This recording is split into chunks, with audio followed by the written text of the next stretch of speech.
Good afternoon, class 12 students. Today in physics we will start a new chapter named as nuclei. We have completed atoms. The next chapter is nuclei. Now, this chapter also you will not receive any notes of PDF which have notes, but you will receive a PDF which is nothing but a book PDF where I have marked all the things. Those things you mark in your book and study from there. And those things only I will discuss in the board also. Okay, so there is nothing you need to write in a notebook, except if I say something that you have to write something in your notebook. If I am teaching something on the board, or if I say that please write down this in your notebook, then write it down. Otherwise, you study from the book. Okay. So under this chapter, the first thing you need to understand what is composition of a nucleus. I need to say what is there inside a nucleus. Now, if you talk about any element, what is the symbol? The symbol of element is X, and I will write here Z, and this is A. And what is Z? Z we say it is atomic number, right? This is basically equals to number of protons. These things we studied in atoms also. And what is A? A is called as mass number. Now what is mass number? Mass number is number of protons plus number of neutrons. Okay, so what is there inside a nucleus? For example, this is a nucleus. Okay, so inside a nucleus we have proton and neutron. Clear?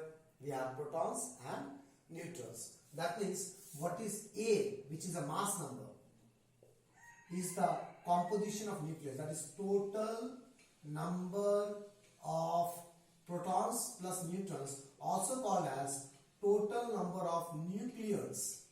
So if I say nucleons, that means I am saying proton and neutron. I am talking about proton and neutron. Okay, so this is all about composition of nucleus. Okay, these things you need to study from book. इतना ये सब भी mark करके रखोगे आप सिर्फ. I will mark in the book. I will send you the PDF. Don't worry about it. Okay. Next, you need to understand what is atomic mass unit. इसका तुम्हें definition खुद से पढ़ना है. Definition याद रखना है. Okay. Now, why these things are important now? Because see, the most part of the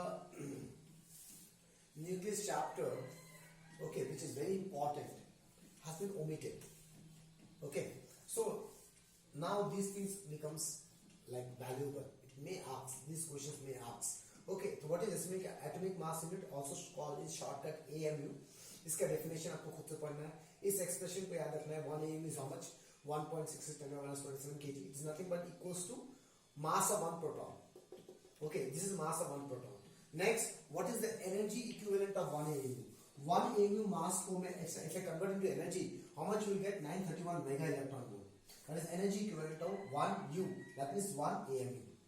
Okay, next you will get topic isotopes, isobars and isotones. इसका तुम्हें definition plus example पढ़ना है. Okay, next a very important topic which may come in examination is the size of nucleus. एक nucleus का size कितना होता है? Where you have to remember only one expression. R equals to R naught A to the power 1/3. Okay, what is A? A we know what is the mass number of the nucleus. Mass number. And what is R naught? It is a constant 1.2 Fermi-meter. That is 1.2 × 10⁻15 meter. Okay, so if expression from the you will get a numerical. Okay, where we can compare the radius of two different nucleus. Okay, two different nucleus का मैं radius निकाल सकता हूँ. This is the radius of the nucleus. This is just a constant. This is mass of the nucleus. Okay, mass number of the nucleus. Okay, we need to remember this formula. R equals to R naught A to the power 1/3. Next, nuclear density. This is quite interesting. Again, it's an important topic. This is important. This is important. Okay. Now, what is nucleus density? Now, see, every nucleus has a different radius. Why? Because the nucleus depends on mass number. The radius of the nucleus depends on the mass number, and every nucleus will have different mass number. Of course, हर एक element का अलग-अलग mass number होता है, तो उसके nucleus का भी अलग-अलग मास नंबर होगा. मतलब हर न्यूक्लियस का रेडियस अलग-अलग होगा. क्लियर? तो अगर हर न्यूक्लियस का रेडियस अलग-अलग होगा, इसका मतलब हर न्यूक्लियस का न्यूक्लियर डेंसिटी भी अलग-अलग होगा. लेकिन it is told like nuclear density of all the nucleus are same. कैसे? Let's take an example. Okay, whatever I will write here, these things you don't need to write in a notebook. It's there in the notes, and we usually have received a PDF. Check it out. From there, you mark it out in your notebook. Okay. Now, what is density? Density is mass by volume. Clear? Now, whose mass? The mass of the nucleus. Whose volume? The volume of the nucleus. Mass of the nucleus क्या होगा? Nucleus के अंदर होता क्या है? Proton and neutron. मतलब number of proton into mass of proton plus number of neutron into mass of neutron. Instead of this, we take assumption mass of proton and mass of neutron is almost equal. So what we say, mass of proton into total number of nucleons into mass number, क्योंकि दोनों का मास almost same है, इसलिए total number of protons plus number of neutrons is nothing but mass number, that into mass of proton divided by volume. Volume is, we imagine the nucleus as a sphere, तो volume is 4/3 pi r cube. Clear? अब देखो ध्यान से, हाँ, तो mass of proton कितना होगा 1.6 × 27 into mass number divided by 4/3, 4 इधर 3 इधर, okay, into 3.14 into r cube. What is radius of the proton? This. So can I say r naught cube into a, इसको r cube करूंगा तो a to the 1/3 into whole cube, a आ जाएगा. So see, the density is not depending on mass number. It is a constant value. 3 into 1.6 10 to the minus 27 divided by 4 into 3.14 into 1.2 10 to the power minus 15 whole cube. This value, when you solve it, I am writing from the book, the value will get 2.38 into 10 to the power 17 kg per meter cube. That means what? The density of the nucleus is independent of the mass number. That means all the nucleus have the same density. This word is very important. This line is very important, which I will mark in the book. Don't worry about it. Okay, understand? तो अभी तक हमने इतना पढ़ा. Now we'll go to the mass energy equivalence and mass defect, जहाँ से again you will face a numerical examination. Okay, class. The next is, what is mass energy equivalence? This is given by Einstein. The Einstein said if a body has some mass, that mass will give equivalent amount of some amount of energy. That is called E equals to mc square. If a body has m mass and you start moving with velocity c, speed of light, that will produce energy mc square. This is mass energy equivalence. That means any body has some mass can be converted into energy by this formula mc square. Okay. तो बस इतना रखना है. I will mark in the PDF. You will see the PDF. What are the extra things you need to study from the book? Now, a very important topic is mass defect. What is my expectation is that for this note is you will get a question from this type. Okay, mass defect से तुम्हें question मिलेगा जरूर. Now see, what is mass defect? इस mass defect को समझने के लिए पहले तुम्हें इसको समझना पड़ेगा. Practical life लो. मान लो मैंने एक बलून लिया, ठीक है ना? एक बलून के अंदर जो छोटे-छोटे थर्मोकॉल के जो बॉल बनते हैं ना छोटे-छोटे, मान लो 2 टाइप का बॉल है मेरे पास थर्मोकॉल का, ठीक है ना? For example, 4 red ball है and 3 blue ball है, ठीक है ना? और black ball, whatever it is. वो एक बलून में है, ठीक है? एक बलून में है ऐसे करके 1 2 3 4 1 2 3, ओके, ऐसे करके है बलून के अंदर. ये थर्मोकॉल से, ठीक है? अब you have to imagine this as, this is a nucleus, clear? And these are protons and neutrons. For example, this is a proton and this is a neutron. For example, just take it as, these are protons, these are neutrons. Clear? समझ में आया कि नहीं आया? अब मैं क्या कर रहा हूं, मैं इस बलून को मेजर कर रहा हूं विद दिस प्रोटॉन और न्यूट्रॉन. वेइंग मशीन में डाला, ठीक है? इसको वेइंग मशीन में डाला, पूरा वेट करके m आया. m is the mass of the nucleus. मतलब यहां पे वो बलून है, ओके, विच इज एक्सपेरिमेंटल मास. पूरा मास ऑफ द न्यूक्लियस इतना है. अब मैंने सोचा कि ये जो मास आया वो इसी का मास होगा.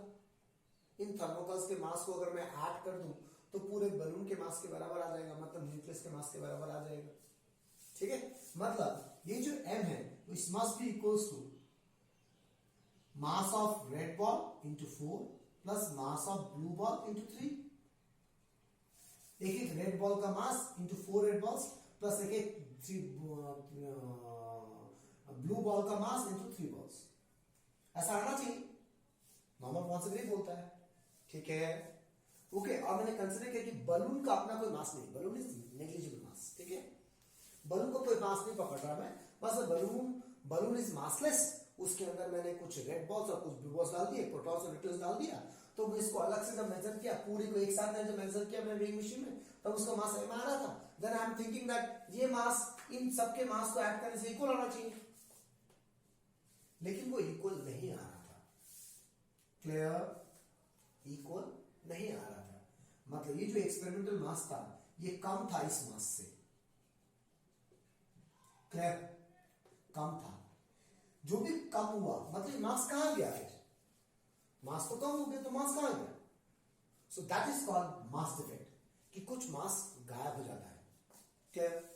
Okay, something like this happens inside a nucleus also. So I am gonna rub these things and now we will discuss with respect to nucleus. Okay, तो मैंने यहां पे समझ में आ गया कि क्या हो रहा है. तो अब मैं काम कर रहा हूं, मैं एक न्यूक्लियस ले रहा हूं. Okay, we are taking a nucleus of element x z a. इसका मतलब what is z? What is z? Number of protons. Clear? And what is a? Number of protons plus number of neutrons. ये होता है ना class. तो कहने से a equals to z plus number of neutrons. तो what is a minus z? Number of neutrons. Clear? तो number of neutrons a minus Z है और नंबर ऑफ प्रोटॉन्स z है.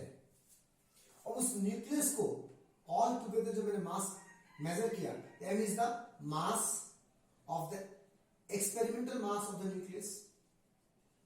एक्सपेरिमेंटल मास ऑफ न्यूक्लियस, पूरे nucleus को एक साथ major किया जिसके अंदर प्रोटॉन न्यूट्रॉन सब था. And what is this?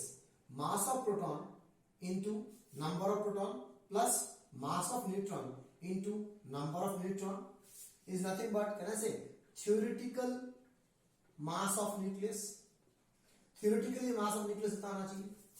Okay, but what we can observe that the experimental mass is always less than the theoretical mass. कुछ मास गायब हो गया था.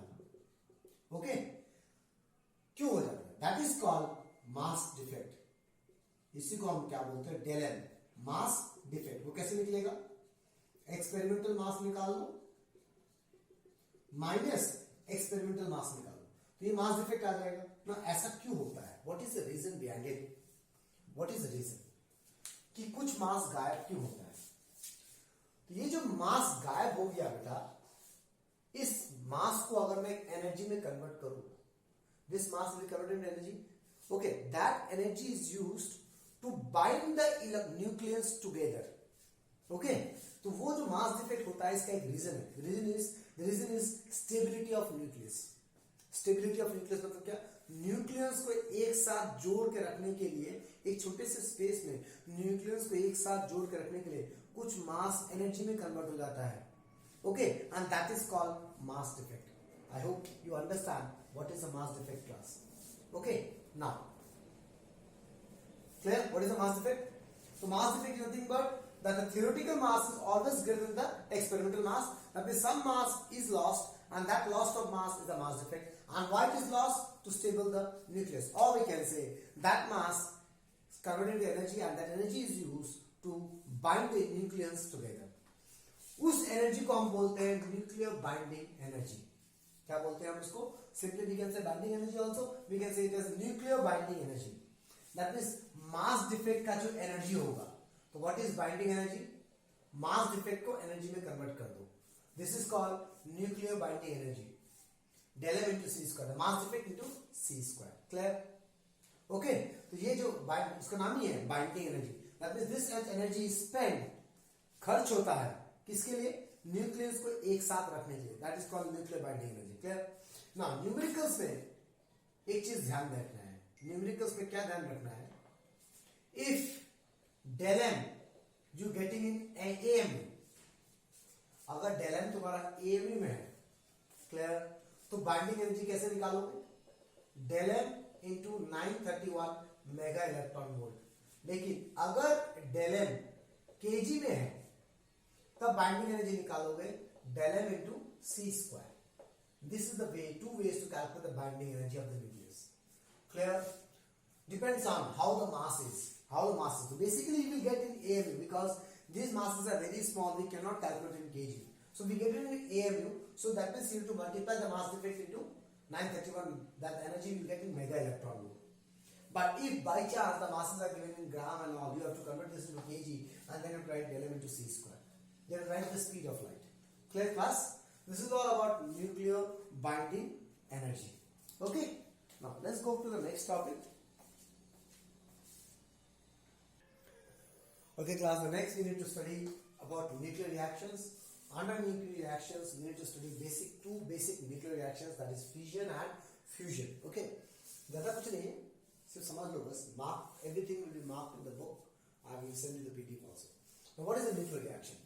एक nuclear reaction होता क्या है? How we understand that a reaction is a nuclear or a chemical reaction? That we will study here. Difference between nuclear reaction and chemical reaction. Everything is to study from the book. But यहाँ पे हम थोड़ा बहुत discuss करेंगे. Nuclear reaction होता क्या है? एक रिएक्शंस को देख के मैं न्यूक्लियर रिएक्शन कैसे समझूं कि न्यूक्लियर रिएक्शन है, ये केमिकल रिएक्शन नहीं है. If the reactants and products, I think you know, in a reaction, this side are the reactants and these are called products, right? If there are different elements in reactants and products, then that is called a nuclear reaction.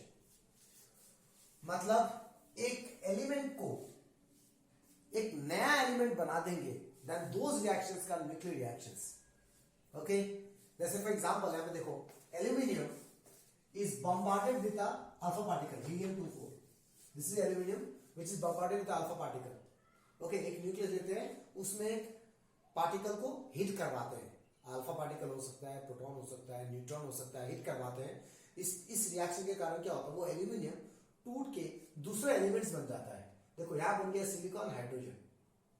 Okay, not hydrogen, proton. Silicon and proton बन गया. And some amount of energy will come out, that will denote by Q. That is Q value. That is energy released in case of a reaction. So in this reaction, what is happening? The reactants are something different, but the products are something different element. So if a new element is coming from a reaction, those reactions are basically a nuclear reaction. Clear? एक ये हो गया. दूसरा, तुम और एक चीज समझना है. न्यूक्लियर रिएक्शन और केमिकल रिएक्शन में डिफरेंस क्या है? केमिकल रिएक्शन में एक एटम का इलेक्ट्रॉन्स के साथ डील होता है. There is sharing of electrons और transferring of electrons. But nuclear reaction में एलिमेंट के न्यूक्लियस के साथ डील होता है. दैट मींस उसके अंदर नंबर ऑफ प्रोटॉन्स घट जाएंगे या बढ़ जाएंगे, something like that. Clear? That means protons और न्यूट्रॉन्स में चेंजेस आता है इन case of nuclear reaction, but chemical reaction में सिर्फ इलेक्ट्रॉन्स में चेंजेस आता है. Clear? This is another difference. तो हम ये नहीं पढ़ा रहा हूं मैं, न्यूक्लियर रिएक्शन भी समझा रहा हूं. I am giving you the differences also. In nuclear reactions new element forms, but in chemical reaction no new element is formed. जो elements reactant में है वही element products में भी होते हैं. या maybe compound form, मतलब elements same रहते हैं. Okay, in nuclear reaction we deal with the nucleus. There is a changes in the nucleus occurs. Change in the nucleus occur, but in chemical reaction there is no change in the nucleus occur. Clear? Okay, ये समझ में आ रहा है कि नहीं आ रहा है? Done? Okay. More, if you take more few examples, like in nuclear reaction, the energy release is quite a huge amount. But a chemical reaction, energy release is very less. Okay, a very important factor is this, that nuclear reaction में nucleus के साथ changes होता है, chemical reaction में nucleus के साथ कोई changes नहीं होता है, सिर्फ electrons के साथ changes होता है. Clear? Understand? और nuclear reaction से एक new element बनता है, chemical reaction में new element नहीं बनता है. Next, what are the quantities conserved in nuclear reaction? पहला, atomic number conserved रहेगा, mass number conserved रहेगा, linear momentum conserved रहेगा, angular momentum conserved रहेगा. Okay, these all things have been marked in the book. Clear? Now, so we understood what is a nuclear reaction, what is the difference of nuclear reaction from chemical reaction. Okay, now let's start with a basic nuclear reaction which is called as nuclear fission. Now what is a nuclear fission? A heavy nucleus. एक मैंने heavy nucleus लिया. If I say heavy nucleus, that means I'm talking about mass number very huge, 235 to 38 like this. A heavy nucleus when bombarded with a high speed, now we can say thermal, maybe alpha particle, maybe a neutron. Okay, it can be any particle, maybe a neutron, maybe alpha particle. एक high speed particle से मैं hit किया, तो what will happen to the heavy nucleus? It's converted into two smaller nucleus. मतलब इसका mass number इससे कम हो जाएगा. So this phenomenon is called as nuclear fission. When a heavy nucleus is split into two comparable smaller nucleus, then that is called as nuclear fusion. Clear? Understand? तो nuclear fission basically क्या होता है, एक heavy nucleus दो smaller nucleus में टूट जाएगा, साथ में और भी पार्टिकल्स निकलेंगे, but large amount of energy release, that is called nuclear fission. If you take an example, when a uranium is hit with a neutron like this, uranium का मुझे वैल्यूज याद नहीं है, but I will mark it down, those things you need to study. Okay, so what happens now, it produced barium and kryptonium, plus it produced 3 extra electrons, neutrons, and a large amount of energy released. So this is a type of a nuclear reaction. This is a type of a nuclear reaction which is a fusion. Why fusion? ये fusion क्यों हुआ? क्योंकि एक nucleus टूट के दो अलग अलग न्यूक्लियस बना, अलग अलग न्यू एलिमेंट्स के न्यूक्लियस बने, इसलिए इसको हम फ्यूजन बोलते हैं. क्लियर? एक न्यूक्लियस टूट के दो अलग अलग न्यूक्लियस बनेगा तो उसको हम फिजन बोलते हैं. And this is the Q value, that the energy released in during a nuclear fission. Clear? समझ में आया? अब इससे रिलेटेड कुछ चीजें मैं बता देता हूं यहां पे, जो कि मैं मार्क कर लूंगा, you don't have to write anything. How to find this energy? इस एनर्जी को निकालने का बेसिक फंडा क्या है? Mass of reactant minus mass of product into C square, अगर ये तुम्हें दिया हुआ है केजी में, इंटू 931 मेगा इलेक्ट्रॉन वोल्ट, अगर ये दिया रहेगा एएम में, तो basically it's given in am. So this is the mass defect. This is called mass defect of the nuclear reaction of this nuclear fusion. That means when we calculate the mass of reactant, when we calculate the mass of product, they are not equal. Some amount of mass is vanished. That mass is converted to energy, and that energy is coming out. Clear? If I say mass of reactant मतलब क्या? Mass of neutron plus mass of uranium. Mass of product मतलब क्या? Mass of barium, mass of kryptonium plus 3 into mass of neutron. सारे मास को add करके देखना, ये वाला मास ज्यादा बड़ा होगा इससे, इन तीनों से. तो जो मास डिफेक्ट होगा इनटू 931 मेगा इलेक्ट्रॉन वोल्ट कर देंगे, that is the amount of energy value is coming out. Clear? Okay, ये क्यू वैल्यू पॉजिटिव भी हो सकता है, नेगेटिव भी हो सकता है. अगर ये क्यू वैल्यू पॉजिटिव है मतलब एनर्जी रिलीज हुआ, लेकिन अगर ये क्यू वैल्यू नेगेटिव है मतलब एनर्जी एब्सॉर्ब हुआ. क्लियर? अंडरस्टैंड? और Q value is always positive in case of a fusion reaction. एक फ्यूजन रिएक्शन में क्यू का वैल्यू ऑलवेज पॉजिटिव होता है क्लास, वो कभी नेगेटिव नहीं हो सकता. अगर Q value of a reaction negative हुआ, that means that is not a fusion reaction. That fusion reaction is not possible. Clear? Understand? तो मैं ये कंडीशन कभी कभी न्यूमेरिकल से यूज करता हूं to identify whether a particular reaction can undergo a fusion reaction और नॉट, whether this fusion reaction is possible और नॉट. तो तुम्हें सिंपली इसका क्यू वैल्यू निकाल के देखना है. अगर वो नेगेटिव आ गया तो मतलब वो फ्यूजन रिएक्शन नहीं हो सकता, क्योंकि फ्यूजन रिएक्शन में हर टाइम एनर्जी निकलता है, मतलब उसका क्यू वैल्यू हर टाइम पॉजिटिव होगा. So understand what is the Q value? It is nothing but energy release in case of a nuclear reaction, और in a nuclear reaction whatever the mass defect that is converted into energy. What is mass defect?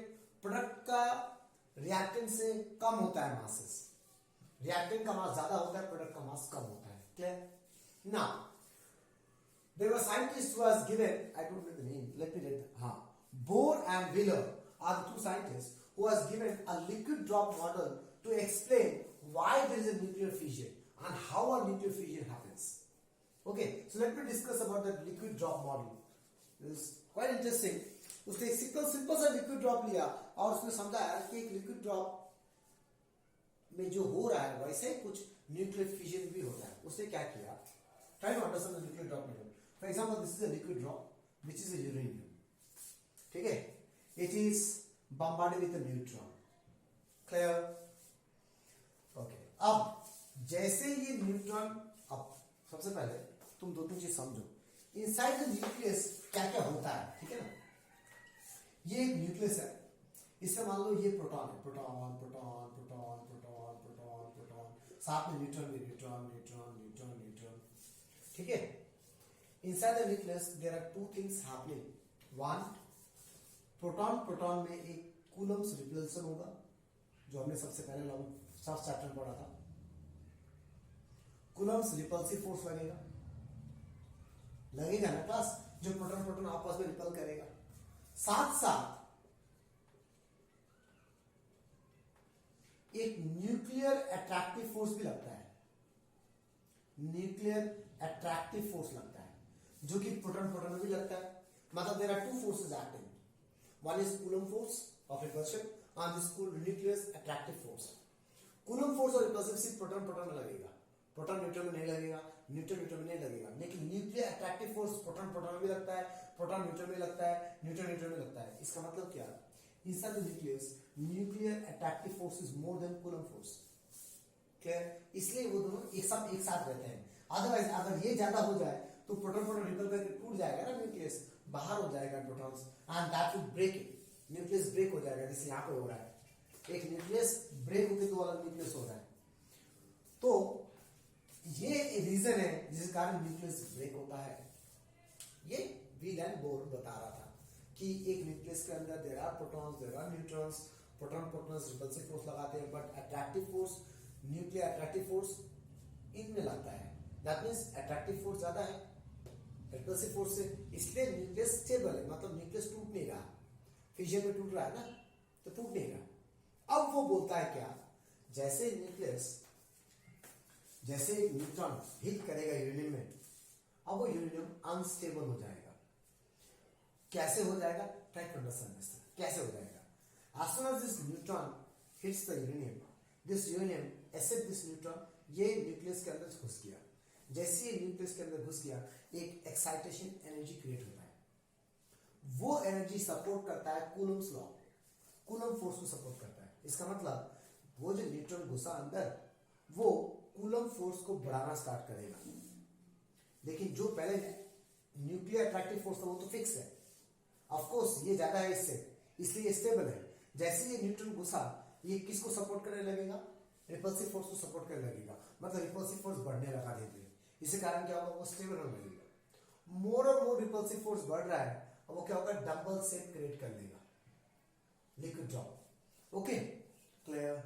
और इसके कारण जब repulsive force बढ़ते बढ़ते इससे ज्यादा हो जाएगा, तब ये दो अलग अलग ड्रॉप में क्रिएट हो जाएगा। And this is only the theory of liquid drop model of nuclear fission, clear, understood.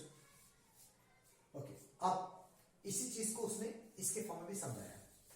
इन दोनों का मास उसने कैलकुलेट किया और इसका मास उसने कैलकुलेट किया, फिर देखा कि इसका जो मास है वो इससे कम है, इसका मतलब कुछ अमाउंट ऑफ मास चला गया, कुछ अमाउंट ऑफ मास निकल गया, गायब हो गया। वो जो मास था, उसका जो एनर्जी था, that was the excitation energy, वो एनर्जी के कारण ये टूटा। Clear, understood. So this is not about liquid drop model. Now we will take an example and we will learn how to find the Q value of a nuclear fission reaction. We will take this example only. Okay, इस example को लेंगे, बस let me write the values to you. Like for example, this is 01, this is 92, 235, this is 56, 141, 36, 92,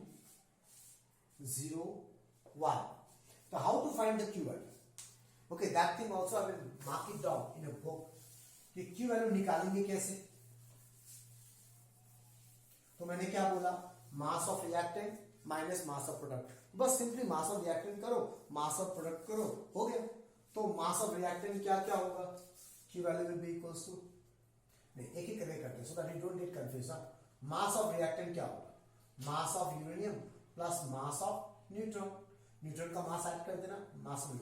if ऐसे mass of product, mass of barium plus mass of plutonium plus 3 into mass of neutron, there are 3 neutrons. अब what is Q value, mass defect निकाल लो। What is mass defect, mass of reactant minus mass of product. These things we actually, I'm doing a small numerical without any value actually. Okay, so please learn these things. So what is Q value? Del M into 931 mega electron volt. हो गया. In this way we can calculate the Q value of a nuclear fission reaction. Clear? Okay. Now we will learn nuclear fission reaction are basically two different types. ठीक है? एक होता है controlled, एक होता है अनकंट्रोल्ड। ये समझो, ये कंट्रोल्ड अनकंट्रोल्ड कैसे होता है। Okay, how we understand a controlled and uncontrolled. It's quite interesting. I'll mark it down, but here I will just explain as a theory. तो मैं फिगर में दिखाऊंगा मैं कि कैसे अनकंट्रोल हो रहा है. ऐसा क्यों होता है? बेसिकली जब भी मैं एक न्यूक्लियर फ्यूजन रिएक्शन करना चाहूंगा, अगर मैंने उसको बिना लेबोरेटरी में यूज करके किया, जैसे न्यूक्लियर बॉम्ब जो है, न्यूक्लियर बॉम्ब में भी तो ऐसा ही कुछ होता है. न्यूक्लियर फ्यूजन रिएक्शन ही तो होता है न्यूक्लियर बॉम्ब में. ठीक है, try to understand what I am saying. I hope you know what is an Avogadro's number. Avogadro's number क्या होता है? Basically denote with n. 6.02 10 to 23 ऐसा होता है ना. दैट मींस एक मोल of a particular substance contains 6.0 that much amount of atom. Clear? अब ये न्यूक्लियर रिएक्शन क्या बोलता है कि एक न्यूट्रॉन एक यूरेनियम न्यूक्लियस को हिट किया. यूरेनियम न्यूक्लियस में तो क्या, यूरेनियम का एक एटम के अंदर एक न्यूक्लियस होता है. तो इस न्यूट्रॉन ने एक यूरेनियम एटम को हिट किया. ठीक है, हिट करने के बाद 3 और न्यूट्रॉन क्रिएट हो गया अपने आप. तो ये जो 3 न्यूट्रॉन क्रिएट हुआ, वो तो और 3 एटम को हिट कर सकता है. राइट? क्या तुम्हें एक एटम मिलेगा यूरेनियम का? एक एटम तुम निकाल सकते हो रियल लाइफ में? कर नहीं. तुम तो यूरेनियम को मास में कैसे रियल लाइफ में तो मास में मिलेगा. वो 1 ग्राम लिया या 1 केजी लिया या 10 ग्राम लिया. So try to understand what I'm saying. Uranium 235. 1 mole means what? Basically this much amount of gram. That means 235 gram contains 6.022 10 to the power 34 at 24. I don't know. Let me check it out. This is not a chemistry. Basically, I think it's 24. बस कोई है, यही है video में बनाने का ना, यही सबसे बड़ा प्रॉब्लम होता है. Okay, not 24, 6.23 atom. Now see here, इतना ग्राम में इतना एटम है. अगर मैं 1 ग्राम भी लूं, छोटा सा 1 ग्राम ले लूं अगर यूरेनियम का, तो कितना एटम होगा? Divided by 235 atoms. So try to understand in real life. इतना सारा एटम होगा. 1 ग्राम, चुटकी सा सामान लिया मैंने. ओके, अब मुझे मार्केट में या मेरे रियल लाइफ, मार्केट तो भूल जाओ, रियल लाइफ में क्या मुझे 1 एटम मिलेगा यूरेनियम का? नहीं मिलेगा. तो मैं जो न्यूक्लियर बॉम्ब बना रहा हूं, उसमें कुछ मास रखूंगा ना यूरेनियम का. मान लो मैंने 10 ग्राम तो बहुत ज्यादा है भाई. मान लो मैंने 1 ग्राम का 5 ग्राम रखा यूरेनियम का उसके अंदर, तो उसके अंदर तो बहुत सारे एटम्स होंगे ना. तो आप बात करते हैं. अब मेरे पास एक इंजेक्टर है जिसको हम बोलते हैं ट्रिगर. जैसे मैं ट्रिगर बोलूंगा, यूरेनियम का जो ट्रिगर होता है, जो एक्चुअल चीज होता है, जिसके बिना यूरेनियम बम का कुछ नहीं कर सकते. तुम्हारे पास एक यूरेनियम बम है, एक for example you have a nuclear bomb. ठीक है, लेकिन तुम्हारे पास ट्रिगर नहीं है न्यूक्लियर बम का, तुम उसके लिए कुछ नहीं कर सकते. उसको जितना ही पीटो, आग लगा दो, कुछ भी हो जाए, कुछ नहीं होगा जब तक तुम्हारे पास ट्रिगर ना हो. What is the trigger? वो एक फास्ट मूविंग थर्मल न्यूट्रॉन देगा. थर्मल न्यूट्रॉन मतलब क्या? एक फास्ट मूविंग न्यूट्रॉन है जो कि यूरेनियम एटम को हिट करने वाला है. It will hit the uranium atom first. Clear? That is called trigger. तो जब तक ये हिटिंग नहीं होगा तब तक कुछ काम ही नहीं होने वाला. तब तक न्यूक्लियर रिएक्शन स्टार्ट ही नहीं होगा, न्यूक्लियर फ्यूजन स्टार्ट ही नहीं होगा. क्लियर? तो अब देखो, ये एक न्यूट्रॉन है जो कि एक यूरेनियम एटम को हिट किया. एक यूरेनियम एटम को है, मेरे पास बहुत सारा एटम बेटा, लेकिन एक को हिट कर पाएगा ना. तो क्या बनेगा यहाँ पे? बेरियम बना, प्लूटोनियम बना, एंड उसके साथ में हमारे पास 3 न्यूट्रॉन है. अब क्या तुम्हारे न्यूक्लियर बॉम्ब में सिर्फ एक तो यूरेनियम एटम था? बहुत सारा यूरेनियम एटम था. तो ये फिर से दूसरा यूरेनियम एटम को हिट किया, फिर से बेरियम बना, प्लूटोनियम बना, फिर से 3 न्यूट्रॉन बना.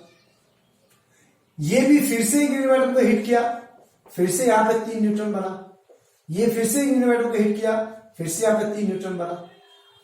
क्लियर? मैंने थोड़ी देर पहले पढ़ा था, सिर्फ इस रिएक्शन में ही बहुत सारा एनर्जी क्रिएट हो जाता है. तो ऐसा रिएक्शन एक बार मैंने करवाया है, एक बार मैंने किया ट्रिगर से, लेकिन ये तो खुद से होने लगा ना. ये सब मैंने तो नहीं किया, क्योंकि इसके अंदर बहुत सारे एटम्स थे, अपने आप 300 न्यूट्रॉन बन गए। ये दूसरे किसी एटम में वहां से फिर से 300 बना, फिर यहां से 300 बना। तो मैंने क्या किया, मैंने 1 न्यूट्रॉन दिया, कुछ एनर्जी निकाला। अब ये रिएक्शन अपने आप होना स्टार्ट हो गया because of this 3 neutrons. Then this 3 will make 9 neutrons and then this 9 will make 27 neutrons. इसके बाद तो और ज्यादा रैपिडली बढ़ेगा।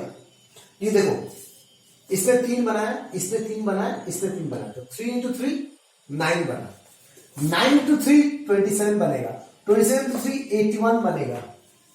This is called uncontrolled nuclear fission reaction, which happens because of extra number of neutrons we have. Clear? समझ में आ गया uncontrolled nuclear reaction क्या है? अब ये होता है प्रैक्टिकल लाइफ में, न्यूक्लियर बॉम्ब में। अगर मैं कंट्रोल्ड न्यूक्लियर रिएक्शन करूं, controlled nuclear fission reaction, controlled nuclear fission reaction, अगर मैं ये करना चाहूं जो कि हमारा न्यूक्लियर रिएक्टर के अंदर होता है, which we use to produce electricity, to produce energy, उसमें क्या होगा? तो तुम्हें पहले समझना है कि मेरा ये अनकंट्रोल्ड क्यों हुआ, इससे कारण हुआ। ठीक है, अगर मैं इस तीनों न्यूट्रॉन की जगह में 2 इलेक्ट्रॉन को गायब कर दूं फॉर एग्जाम्पल, तो क्या होगा? फिर वो एक ही न्यूट्रॉन एटम को हिट करेगा।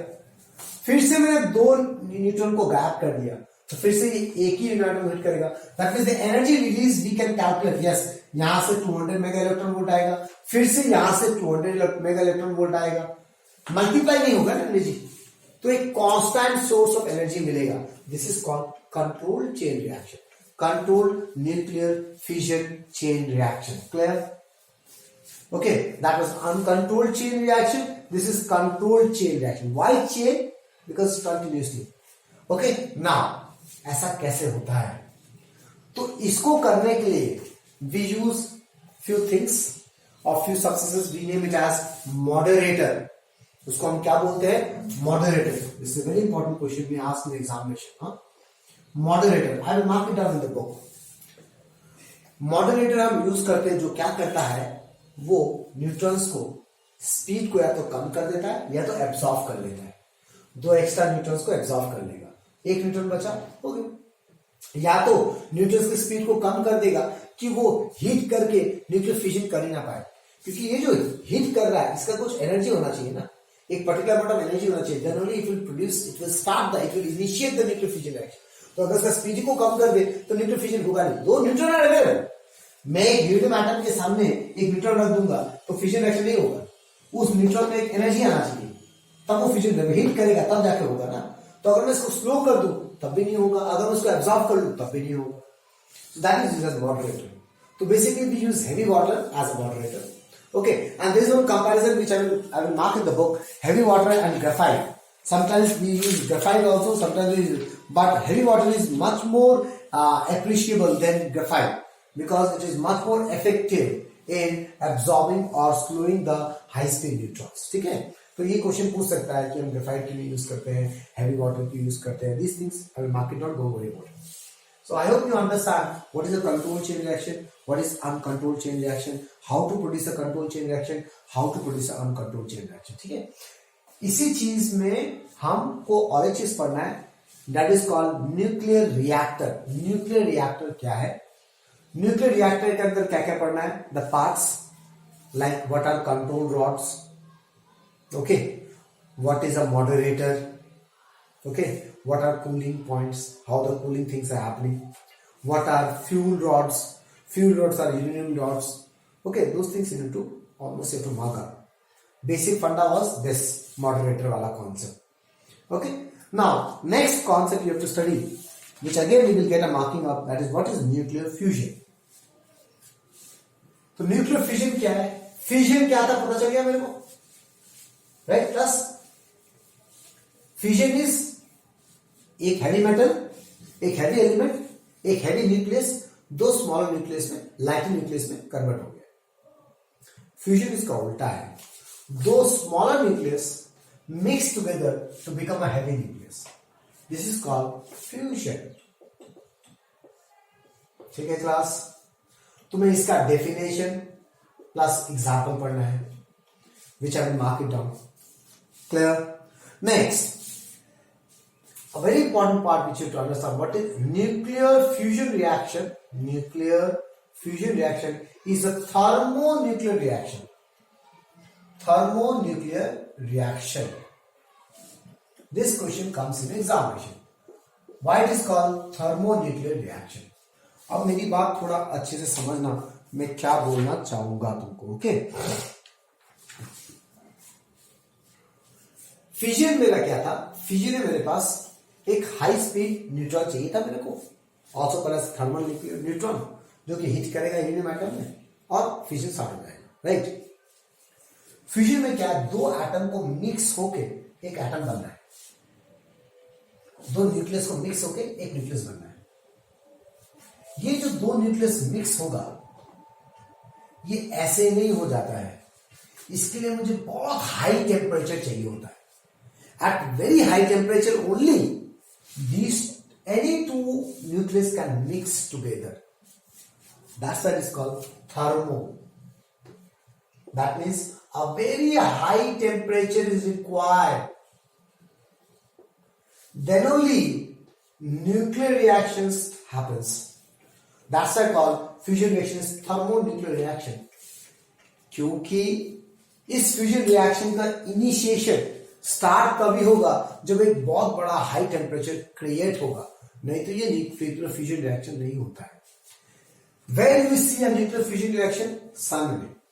सन में helium helium proton hydrogen helium they mix together. Okay, इसलिए और ये समझ में आ गया कि थर्मोन्यूक्लियर रिएक्शन किस लिए बोलते हैं उसको, क्योंकि इस रिएक्शंस को, इस न्यूक्लियर रिएक्शन को इनिशिएट होने के लिए एक हाई टेम्परेचर चाहिए. दैट मींस इनिशिएशन के लिए मैं टेम्परेचर पे डिपेंड कर रहा हूं. That's what is called thermo. और उसके बाद तो न्यूक्लियर रिएक्शन होगा. That's called nuclear reaction, thermonuclear reaction. Clear? Okay, अब मैं थोड़ा सन की तरफ बात करता हूं. Okay, before going to the sun let's talk about something else. Fusion reaction में जो एनर्जी निकलता है क्यू वैल्यू उससे बहुत ज्यादा इससे निकलता है. ये पहले तो इसमें हाई टेम्परेचर चाहिए मेरे को, लेकिन जब भी फ्यूजन रिएक्शन होगा तो इसका एनर्जी वैल्यू बहुत ज्यादा निकलेगा. Class you understand this? Okay, और जो टेम्परेचर मुझे चाहिए वो बहुत ज्यादा होता है बेटा, बहुत ज्यादा. I will mark down those values, data and everything. Okay, now sun में यही रिएक्शंस होते हैं, अपने आप होता है, हमें कुछ नहीं करना पड़ता है. इसलिए sun is a huge source of energy. ऐसे ना, व्हाई? बिकॉज इनसाइड में न्यूक्लियर फ्यूजन हो रहा है. ओके, नाउ जैसे मैंने यहां पे पढ़ा फ्यूजन रिएक्शन में there is a controlled and an uncontrolled chain reaction. Nuclear fusion we cannot control. Till now, scientists weren't able to control the nuclear fusion reaction. इसलिए हम इसको यूज नहीं कर सकते इन प्रैक्टिकल लाइफ. हम जो न्यूक्लियर रिएक्टर्स होते हैं, जो न्यूक्लियर पावर प्लांट होते हैं, उससे फ्यूजन रिएक्शन यूज किया जाता है. फ्यूजन रिएक्शन यूज नहीं होता है बिकॉज इसको हमको कंट्रोल करना नहीं आता है. अगर मैं इसमें एक बार स्टार्ट कर दूंगा, स्टार्ट भी तो नहीं कर सकता, प्रैक्टिकली पॉसिबल ही नहीं है, क्योंकि इसका जो टेम्परेचर वैल्यू है 10⁸ केल्विन तक करीब के चाहिए होता है मुझे टेम्परेचर, तब जाकर फ्यूजन स्टार्ट होता है. ये टेम्परेचर लाऊं कहां से मैं? That's why there is no practical application. Clear? But it's a very important question, why it is called thermonuclear reaction. अब थोड़ा प्रैक्टिकल लाइफ में लाते हैं. जैसे मैंने बोला था न्यूक्लियर फ्यूजन मतलब न्यूक्लियर बॉम्ब, बोला था nuclear bomb. Nuclear bomb depends on nuclear fusion reaction. Fission atom bomb fusion reaction पर डिपेंड करता है. हाइड्रोजन बॉम्ब फ्यूजन रिएक्शन पर डिपेंड करता है. मतलब hydrogen bomb is a big dangerous than nuclear bomb. ठीक है, हाइड्रोजन बहुत डेंजर है. अब मान लो मेरे पास एक हाइड्रोजन बॉम्ब है, ठीक है ना, मुझे हाइड्रोजन बॉम्ब फोड़ना है या एटम बॉम्ब फोड़ना है कहीं पे. मिला के समझ लो, फोड़ना है मतलब क्या? मतलब फ्यूजन रिएक्शन क्रिएट करना है ना. तो उस फ्यूजन रिएक्शन को क्रिएट करने से पहले मुझे क्या चाहिए? टेम्परेचर चाहिए. टेम्परेचर कहां से लाऊं? तो एक एटम बॉम्ब फोड़ने के लिए पहले न्यूक्लियर बॉम्ब फोड़ना पड़ेगा, तब जाके वो टेम्परेचर आएगा और तब जाके एटम बॉम्ब फोड़ सकेंगे. इसलिए ज्यादा डेंजरस है. क्लियर? ओके, तो ये सब चीज हम बात करेंगे. अनकंट्रोल्ड फ्यूजन रिएक्शन क्या होता है. Okay, then you need to understand few radiation hazards, few we can say environmental education से क्वेश्चन आ सकता है. क्या क्या प्रॉब्लम होगा if like Hiroshima Nagasaki is the most dangerous example कि till now the radiations are not zero there, till now there are babies who are forming with disabilities, क्योंकि nuclear reactions खत्म होना पॉसिबल नहीं है। Nuclear reaction, एक nuclear reaction का जो life time होता है ना, वो इन्फिनिटी होता है ऑलमोस्ट। ओके, उसका कोई फिक्स लाइफ टाइम नहीं, 10 साल में खत्म हो जाएगा ऐसा कुछ नहीं है, 20 साल में खत्म हो जाएगा ऐसा कुछ नहीं है, वो 100 150 साल 200 साल तक चल सकता है। नो वन नोज कि एक न्यूक्लियर रिएक्शन कब तक चलेगा। ठीक है, ओके। अब तुम्हें sometimes one question comes, what is nuclear holocaust? ये न्यूक्लियर होलोकॉस्ट क्या होता है, न्यूक्लियर विंटर्स क्या होते हैं? Try to understand what I am saying.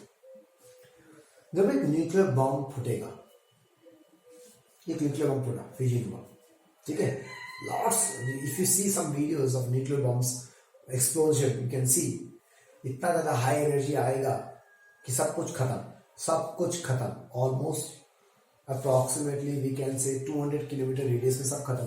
200 kilometre radius, I am telling you class, 200 kilometre radius, I think more than that, I don't have the exact data. Okay, तो ये होने के बाद क्या होगा? चलो न्यूक्लियर बॉम्ब तो फट गया, सब कुछ खत्म हो गया, इसके होने के बाद क्या होगा? इसके होने के बाद हमारे जो एटमॉस्फेयर है, इसमें छोटे छोटे न्यूक्लियर वेस्ट मूव करेंगे। जैसे हमारे पास अभी क्या होता है, एयर पार्टिकल्स होते हैं ना, तो एयर पार्टिकल्स के साथ मॉइस्चर भी होता है, वाटर ड्रॉपलेट्स भी होता है, डस्ट पार्टिकल्स भी होता है। तो अब वो dust particles is nothing but nuclear waste होगा। ओके, उसका मतलब बम फूटने के बाद एक हेल्दी आदमी उधर गया, सांस भी लिया, तो वो खत्म, उसके बॉडी के अंदर न्यूक्लियर वेस्ट चला जाएगा and he will die. This is called holocaust. Okay, अब नेक्स्ट, इससे कारण क्या होगा? Every vegetation is over, everything is over, seasons change हो जाएंगे और विंटर्स आएगा, बहुत डेंजर वाला विंटर, जिससे बहुत बर्फ गिरेगी, that is called nuclear winter. ठीक है, so I will mark it down there somewhere. हाँ, तुम ये सब चीज समझना, what I am trying to say. ठीक है, सो ये nuclear winter, I hope you understand what is a nuclear winter. क्योंकि देखो इतना ज्यादा न्यूक्लियर विंटर क्यों आएगा? विंटर ही क्यों आएगा? दूसरा कुछ भी नहीं आ सकता।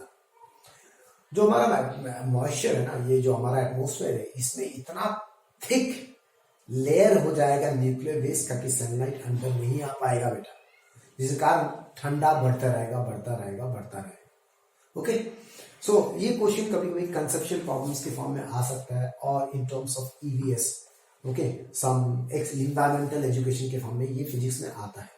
Okay, so this is all about the chapter nucleus. Now I will send you the PDF also, don't worry, all the things you can mark, and few numericals also I will send you the PDF. I will not do any numericals right now, more because the topic which we have in our syllabus, from the topic, the numericals which will come in examination are very simple. Okay, so I will send you the PDF of the numericals as well as the marking part, what you need to do. Okay, that's all class. Thank you very much.